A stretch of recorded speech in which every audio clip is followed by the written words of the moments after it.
Hi, I'm James Henry. I'm the Director of Growth and Sustainability at MyHEAT. MyHEAT supercharges utility energy efficiency and renewable energy programs with heat loss maps and solar maps. Today, I'll be talking about how energy efficiency can be used as a resource to mitigate constrained electricity grids as more and more EVs come online in something that we would describe as a non-wire alternative. So to set some context, Transport Canada has determined that by 2035, 100% of all light duty and passenger vehicle sales should be electric vehicles. So there's definitely going to be an increased demand in coming years for these types of vehicles. In the province of Alberta, since 2017, there has been an 835% increase in ownership of EVs. The overall numbers are still quite low, but the growth is definitely there. And it's predicted that by 2041, there could be up to 2 million EVs owned in Alberta, which, if all plugged in at the same time, would require approximately 3,900 megawatts of electricity, which is roughly 2 times that of the peak coincident demand of a city like Calgary. So there's no denying that as we electrify fleets and as more and more electric vehicles are plugged into the grid, there's going to be an increased demand for energy. But not all grids are created equally.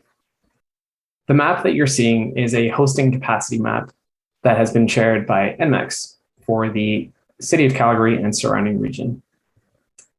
What you'll see is the actual capacity for the grid in different neighborhoods. And it is color-coded to describe parts of the grid, which currently can accept an increase in electricity supply and demand, and areas of the grid which are currently constrained. For example, areas of this map, which are color-coded in the red and orange colors, you'll see a concentration of those in the top right of this map in the northeast of Calgary. Those areas are currently quite constrained and could not easily support an increase in electricity supply through any additional generation, such as solar, or demand. So if there are a lot of EVs in that area all simultaneously plugging in, that part of that grid would not be able to cope without further infrastructure upgrades, which can be time-consuming and require quite a lot of capital. So how do we prepare for fleet electrification and an increased number of EVs being plugged into the grid when grid capacity may already be constrained? We at MyHEAT believe that one of the answers to that question is energy efficiency. Energy efficiency being the cheapest energy that we've already produced. But achieving energy efficiency requires behavioral change. But behaviors are hard to change. And most people, most consumers, will either subconsciously or consciously opt for the status quo. So how do we change behaviors? There are many utility energy efficiency programs that exist to support consumers in changing their behaviors, that support consumers in achieving energy efficiency and energy conservation through rebates and various other assistance. But how do we do this? So we at MyHEAT use a combination of unique visual imagery, behavioral science, and targeted marketing to supercharge those energy efficiency programs and to try and change behaviors of consumers at scale. So here's an example of the unique imagery that I described. This is one of MyHEAT's flagship products, our heat loss maps. And this is an aerial view of a home mapped to determine its relative heat loss across the rooftop, where areas of high heat loss are color-coded in warmer colors, orange and red, and areas of lower heat loss are color-coded in blue.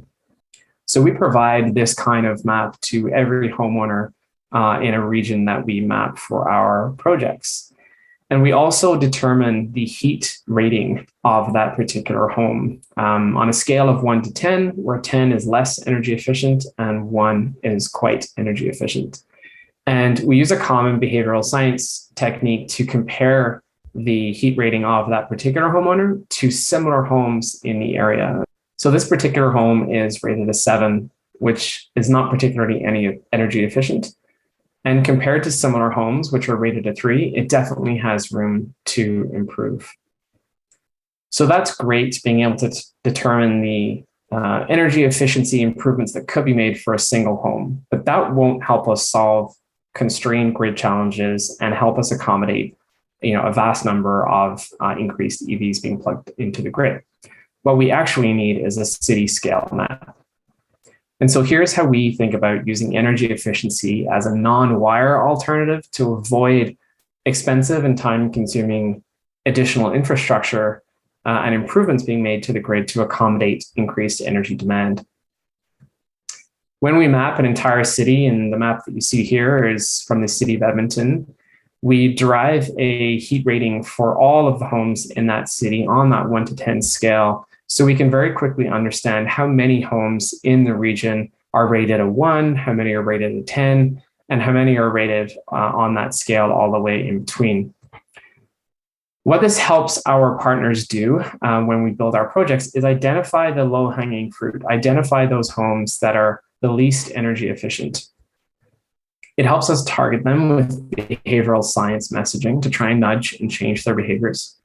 And in doing so, it helps drive participation in energy conservation programs and any programs that allow consumers to access rebates and educational information on how to improve the energy efficiency of their home. So let's take this example of a neighborhood in Northwest Edmonton. And let's say, for example, that additional residential development was planned for these 2 pockets in the neighborhood. But let's also assume that the grid in this area is already constrained and significant capital projects would be required in order to service new additional residential development.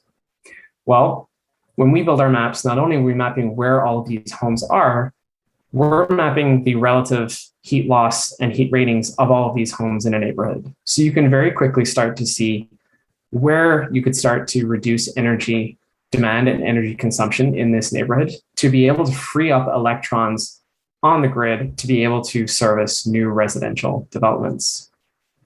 And what if we focus on just the lowest hanging fruit? So just those homes that were rated 9s or 10s in the neighborhood. This will allow us to target these homes and these homeowners with specific messaging, behavioral science nudging, and easily accessible energy efficiency programs to try and drive a reduction in energy consumption to alleviate the stress on the grid.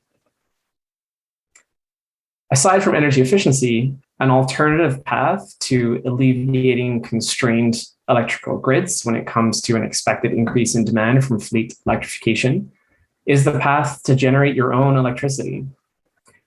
So another of MyHEAT's products is our solar maps, which similarly to our heat loss maps the energy potential and makes energy visible at an entire city scale.